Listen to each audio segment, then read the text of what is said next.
perfecto. Pues nada, como he comentado, la Unión Europea pues entiende que... ¿ha pasado? Sí. Vale, perfecto.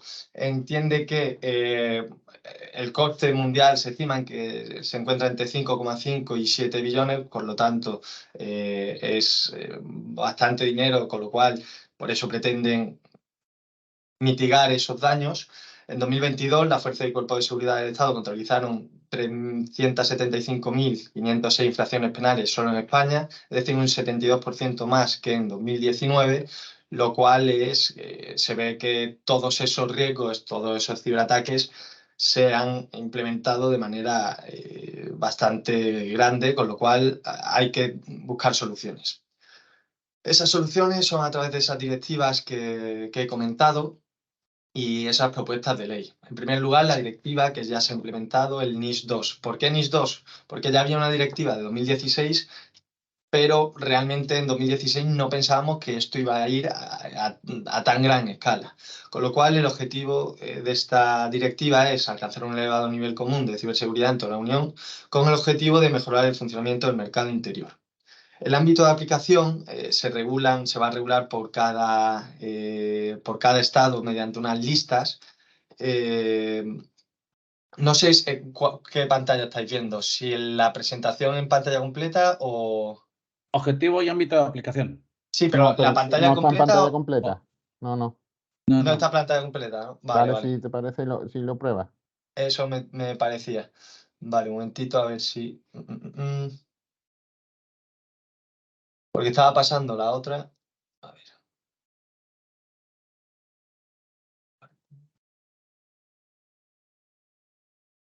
Bueno, el hecho que seas un buen abogado y que sepas Ahora el sí, mundo ¿no? jurídico no quiere decir que Ahora. seas un buen Ahora sí. usuario. Vale. Por eso, yo no tengo mucha idea de esto. Pero bueno, ahora sí, vale, perfecto. Bueno, el objetivo es eso, alcanzar un nivel común de ciberseguridad y para ello se han creado unas directrices que, como he dicho, tiene España en concreto, tiene hasta el 17 de octubre de 2024 para implementar esos requisitos exigibles a las entidades, ¿vale? ¿Cuáles van a ser esas entidades? Directamente la directiva va a ser obligatoria para entidades públicas o privadas que se encuadren dentro de los anexos 1 y 2 de esa directiva. ¿Cuáles son? Las pequeñas, o sea, las medianas empresas y grandes empresas. ¿Qué pasa? Independientemente del tamaño, también se aplican si son entidades consideradas importantes o esenciales, ¿vale? ¿Cuáles son esas entidades consideradas importantes o esenciales? Bien, pues son todos estos sectores. Si tú formas parte de alguno de estos sectores, vas a tener que regular de una forma que ahora comentaré la ciberseguridad de tu empresa, ¿vale? De todas formas, la directiva va a ser obligatoria para estas empresas, pero estas empresas, como iré contando, siempre existe la cadena de suministro.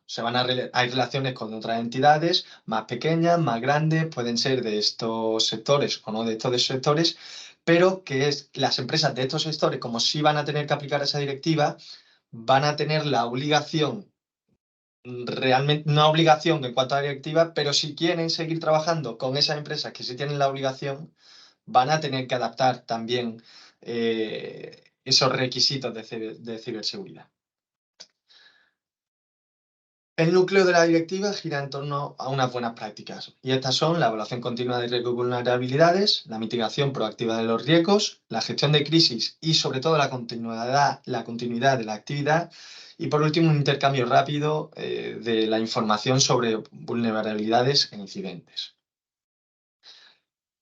Vale, en cuanto a la evaluación de riesgo y vulnerabilidades, ¿qué exige la directiva? En primer lugar, una evaluación continua de esos riesgos y vulnerabilidades en todas las fases del ciclo de vida de las operaciones, incluidas las consideraciones relativas a la cadena de suministro y ecosistema general.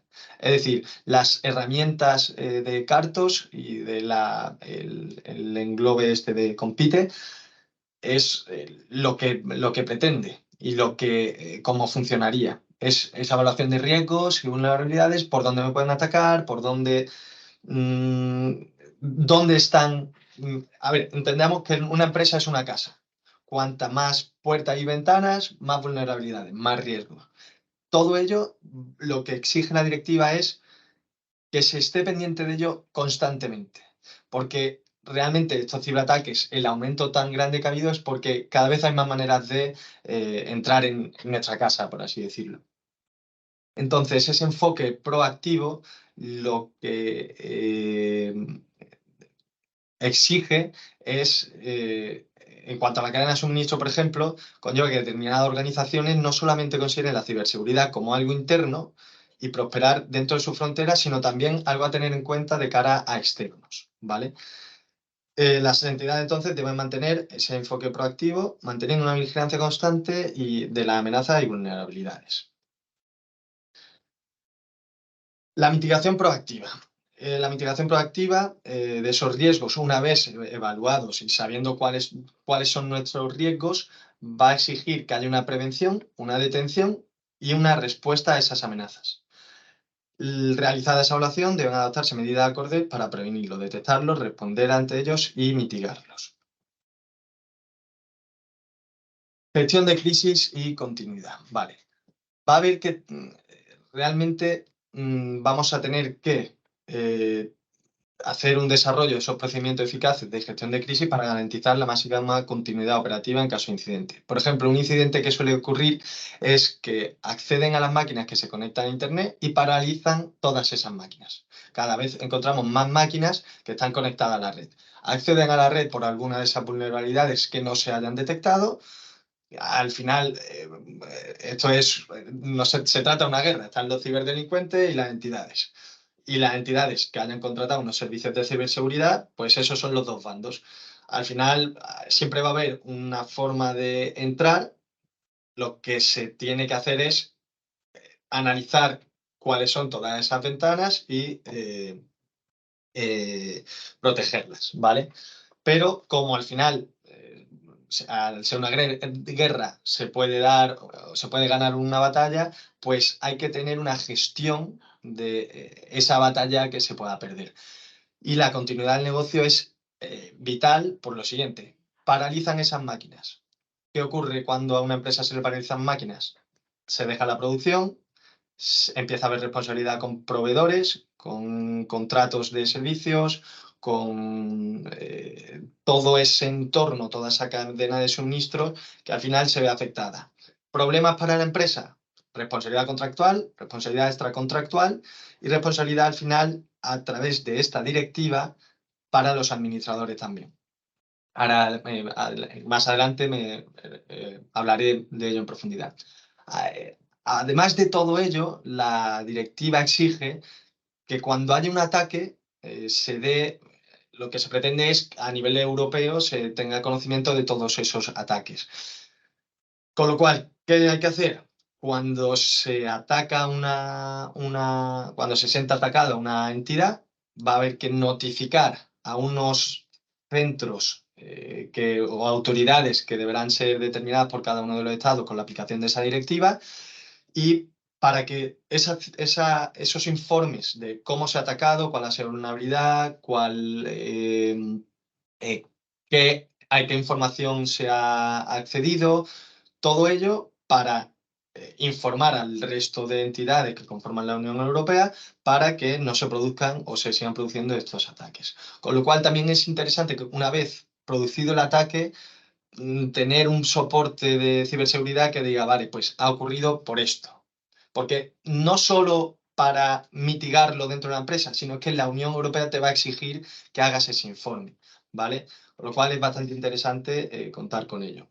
En particular, deben presentar un informe inicial en un plazo de 24 horas, con lo cual lo mejor será tener ya integrado ese sistema dentro de la empresa, porque tienes 24 horas para informar del ataque. Y luego vas a tener un mes para informar de todo. O sea, es decir, cómo ha afectado a la empresa. Por ello entiendo que las empresas cada vez van a tener que invertir más en ciberseguridad, porque los plazos son bastante cortos. Con lo cual, si te tienes que poner una vez te atacan a contratar servicios, va a ser complicado. El texto regula que cuando sea necesaria la notificación de los incidentes al público para evitar que hacer frente a un incidente significativo en curso o para el interés público. Perdón.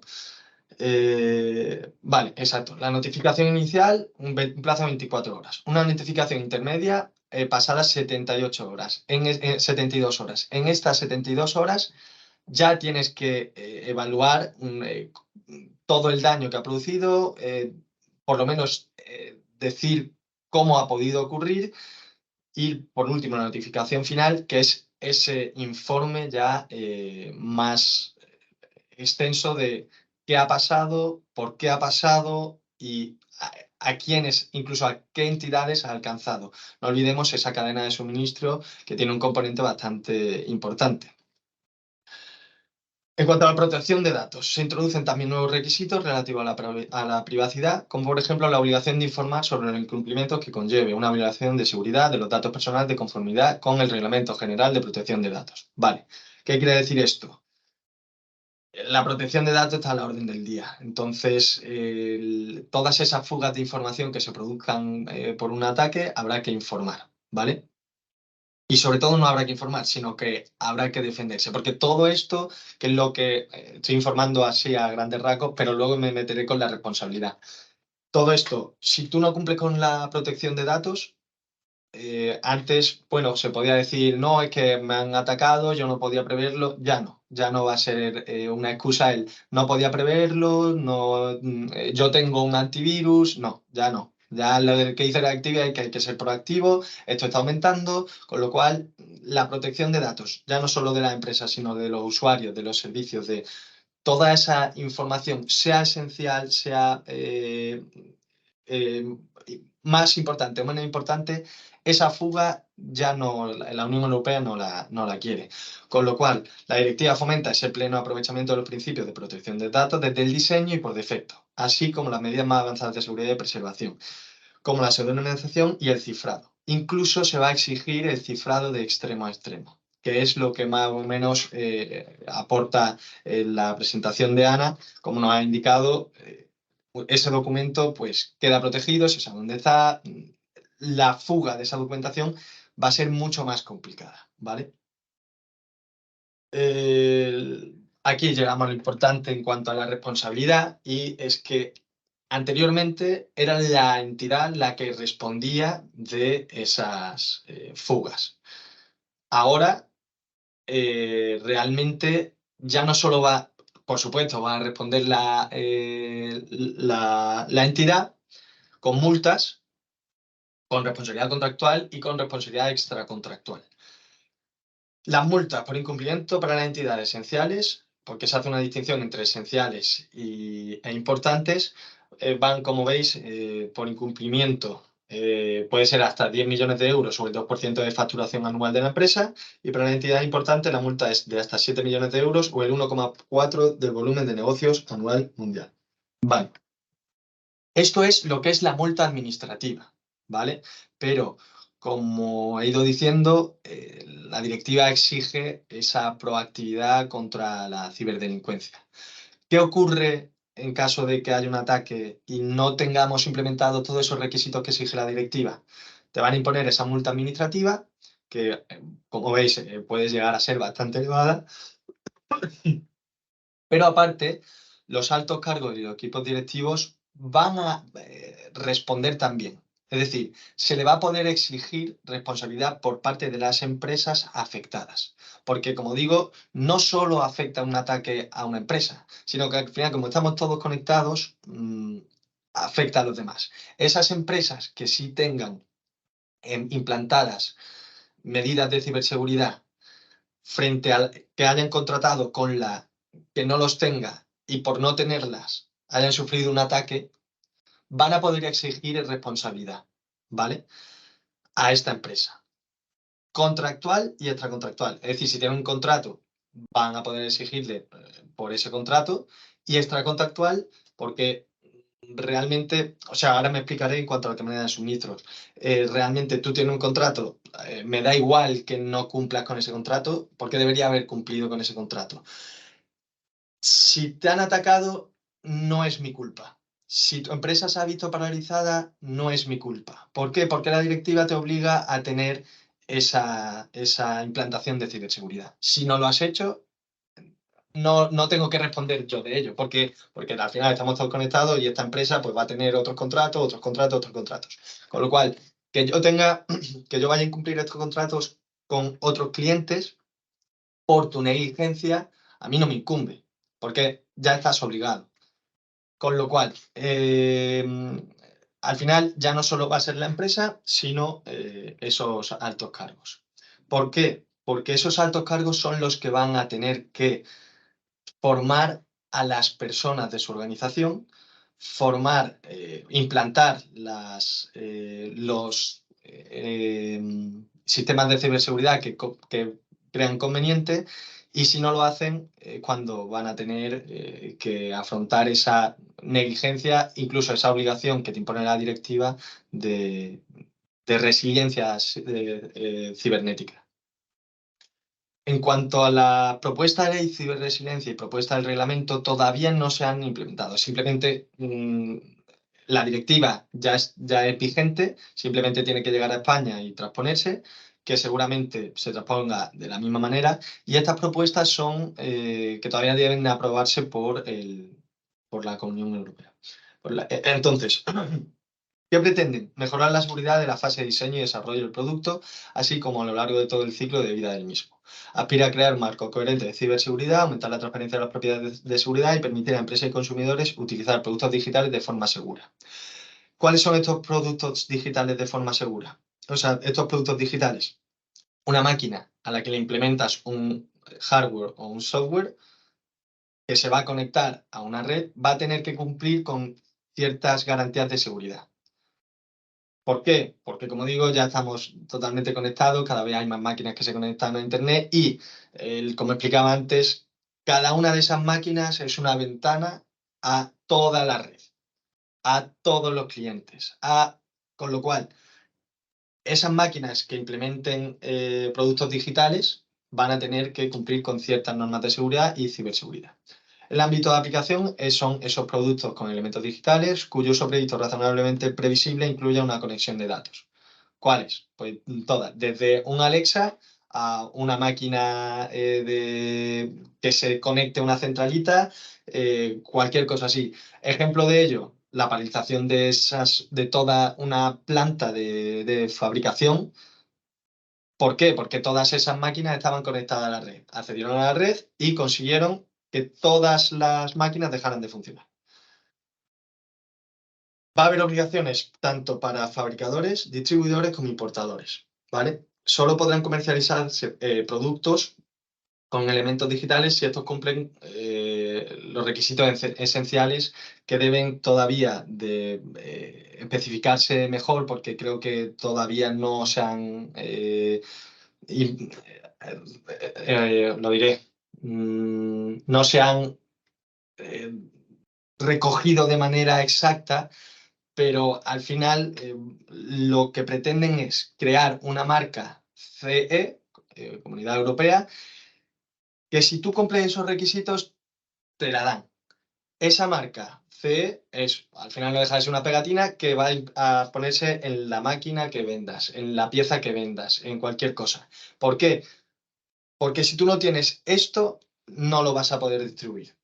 Y tú tienes esto si cumples con esos requisitos de seguridad, ¿vale?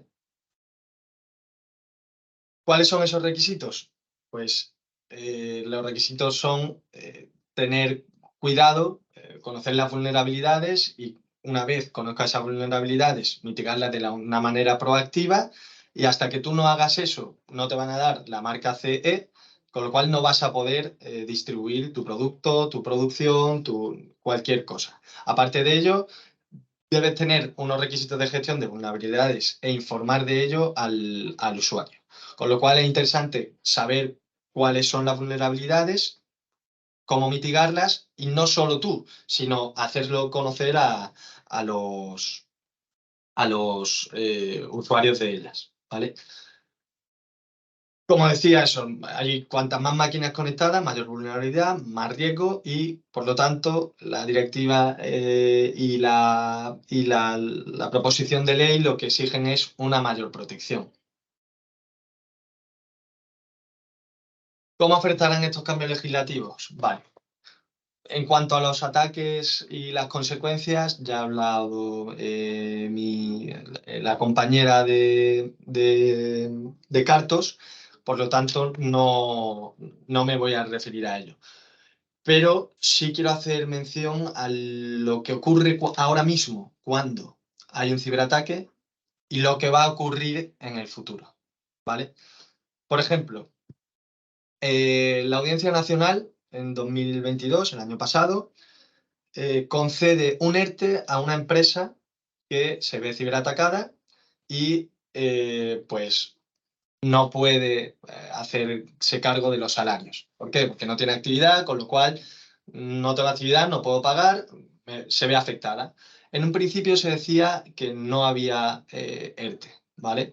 Al final la Audiencia Nacional dice que sí. ¿Por qué? Porque no se podía prever, porque no ha sido un ataque involuntario, o sea, no, la empresa tenía un antivirus, no ha podido hacer nada, vale. ¿Qué va a pasar? Ya o sea, como he dicho, ya se exige una reacción proactiva, un control mucho mayor, unas exigencias que no solo no van a dar lugar al ERTE, porque tú tienes, o sea, pueden dar lugar al ERTE si has implementado esas normas y esos requisitos de ciberseguridad que exige la nueva normativa. Si tú no lo has hecho, no va a dar lugar al ERTE. Pero no solo al ERTE, como decía, la responsabilidad contractual con con tu entorno va a exigir a la entidad, incluso a los altos cargos y los equipos directivos. Es decir, la entidad tiene que estar protegida cibernéticamente y los altos cargos deben tener conocimiento de ciberseguridad y traspasarlo, bien ellos o bien a través de empresas, a sus empleados, porque el factor aquí más importante son las personas. Una forma de mitigar el daño dentro de la empresa son, como han explicado, por ejemplo, mandan un correo y cualquiera de tus empleados pincha y ya han accedido. Con lo cual hay que formar a esas personas, lo exige así la directiva. Entonces, creo que es interesante, ya no solo, bueno, he hablado de una paralización de la actividad, pero ¿qué pasa si acceden a información confidencial con otras empresas? También va a tener responsabilidad. ¿Qué pasa si, por ejemplo, no sé, phishing, te vacían las cuentas? Es que hay tantos ataques que ahora no se están persiguiendo responsablemente civilmente, sí, penalmente, pero es que encontrar al causante de ese daño es muy complicado. Con lo cual, ¿qué va a pasar? Finalmente, pues civil y empresarialmente se van a dirigir contra esos altos cargos y contra esas entidades que no hagan no entren dentro de esa transformación que pretende la Unión Europea. Por lo tanto, creo que esta unión de empresas que ofrece Compite es bastante interesante en el sentido que cubre todas esos requisitos y todas esas necesidades que ya no es que sean buenas para la empresa para no verte afectado, sino que van a ser exigidas, ¿vale? Por último, en cuanto a esa cadena de suministro, aunque cualquier empresa no se vea afectada por la directiva, quiero hacer hincapié en que se va a ver afectada por la directiva, indirectamente. ¿Por qué? Porque la directiva también exige que tengas cuidado con quién contratas. Con lo cual, si una empresa de 50 trabajadores, 250 trabajadores, contrata con una de 10 que dice, no, a mí la directiva no me afecta por el tamaño y porque no soy una de esas entidades que establece España que son esenciales o importantes, pues no van a contratar contigo porque se están jugando todas esas multas, y todas esas responsabilidades civiles y contractuales porque han contratado con una empresa que no ha implementado su seguridad. Con lo cual, no van a contratar. Yo no contrataría, la verdad, porque las multas son bastante importantes y las responsabilidades se han visto mucho más implementadas. En cuanto a la cantidad de empresas que se van a ver afectadas, la directiva NIS 1 de 2016, en cuanto a la directiva NIS 2, que es la que se va a implementar ahora, se estima que van a ser, se va a multiplicar por 10. No sabemos cuál va a ser esa empresa porque tiene que transponerse y tiene que mm, regularse dentro de España, pero entiendo que aunque la empresa no se encuentre de esos sectores, indirectamente le va a afectar. Nada más por mi parte.